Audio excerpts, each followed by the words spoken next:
چند صحابہ نبی پاک صلی اللہ علیہ وآلہ وسلم کی خدمت میں حاضر ہوئے اور فرمایا، یا رسول اللہ، ایک بہت بڑا جرنیل پکڑا گیا ہے، کیا کرنا ہے اس کا؟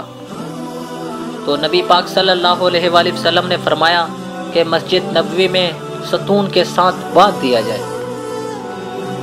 تو کچھ دیر کے بعد نبی پاک صلی اللہ علیہ وسلم تشریف لے کر گئے، دیکھا ایک بہت ہی خوبصورت نوجوان، لمبا قد، بھرا ہوا سینہ، اکڑی ہوئی گردن، اٹھی ہوئی نگاہیں، ایک حسین نوجوان۔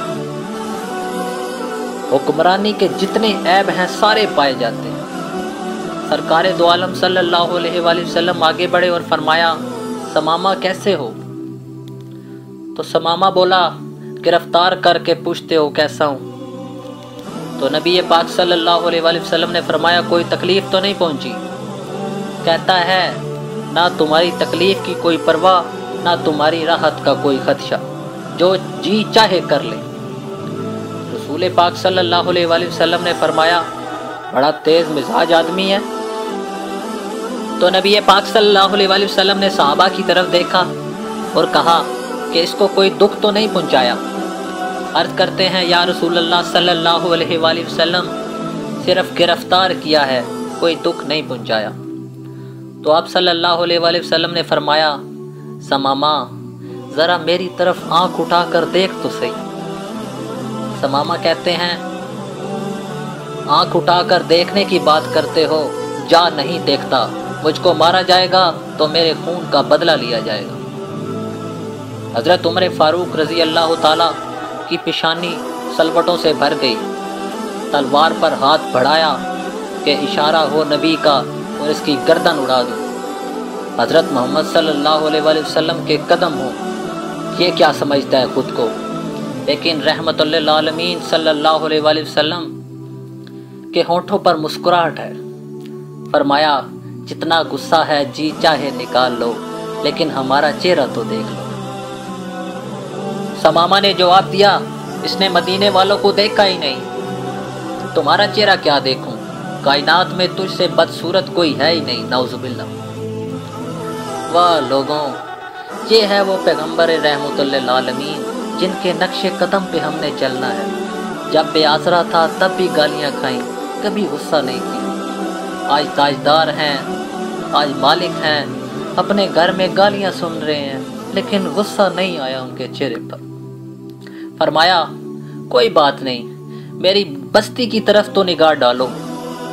اس نے کہا، میں نے روم، یونان، ایران، مصر کی بڑی بڑی بستیاں دیکھی ہیں، مگر تمہاری بستی کائنات کی سب سے بدصورت بستی ہے، نعوذ باللہ۔ اس بستی کو میں کیا دیکھوں؟ رحمت للعالمین صلی اللہ علیہ وآلہ وسلم نے فرمایا، کوئی بات نہیں۔ تو نبی پاک صلی اللہ علیہ وآلہ وسلم دوسرے دن پھر آئے اور فرمایا کہ ثمامہ آج تو میرا چہرہ دیکھ لو۔ تو ثمامہ نے کہا کہ میرا وہی کل والا جواب ہے، میں نے آپ کا چہرہ نہیں دیکھنا۔ تو نبی پاک صلی اللہ علیہ وآلہ وسلم چلے گئے۔ تیسرے دن نبی پاک صلی اللہ علیہ وآلہ وسلم نے فرمایا کہ ہم تجھ سے کچھ نہیں مانگتے، ذرا دیکھ تو لو میرا چہرہ ایک بار۔ کہتا ہے، بس نہیں دیکھنا۔ آپ نے ہمیشہ مسکرانے والے تھے، پھر مسکرا کر فرمایا کہ جاؤ، ہم نے تمہیں چھوڑ دیا، چلے جاؤ، ہم نے اسے رہا کر دیا، ہم تجھ سے کچھ نہیں کہتے۔ اور اپنے صحابہ کرام جن کی تلواریں ثمامہ کی گردن کاٹنے کے لیے تیار تھیں، ان سے فرمایا، بڑا آدمی ہے، عزت کے ساتھ جا کر اس کو مدینے سے رخصت کر کے آؤ۔ پھر ثمامہ کہتے ہیں کہ پلٹتے ہوئے مجھے خیال آیا کہ بڑے بڑے حکمران دیکھے، بڑے بڑے جرنیل دیکھے، مگر اتنا حوصلے والا کبھی نہ دیکھا۔ اس کے چہرے کو تو آ کر دیکھوں کہ کیسا ہے یہ انسان۔ تو ایک نگاہ ڈالی اور واپسی کی طرف دوڑ لگا دی۔ پھر ثمامہ کہتے ہیں کہ قدم آگے کی طرف بھاگ رہے تھے، دل پیچھے کی طرف بھاگ رہا تھا۔ 2 میل بھاگتا چلا گیا، جتنی رفتار سے گیا تھا اس سے دگنی رفتار کے ساتھ واپس پلٹ آیا۔ کیا دیکھتا ہوں، نبی پاک صلی اللہ علیہ وآلہ وسلم زمین پر اپنے صحابہ کے ساتھ بیٹھے ہوئے ہیں۔ نبی پاک صلی اللہ علیہ وآلہ وسلم نے جب مجھ پر نگاہ ڈالی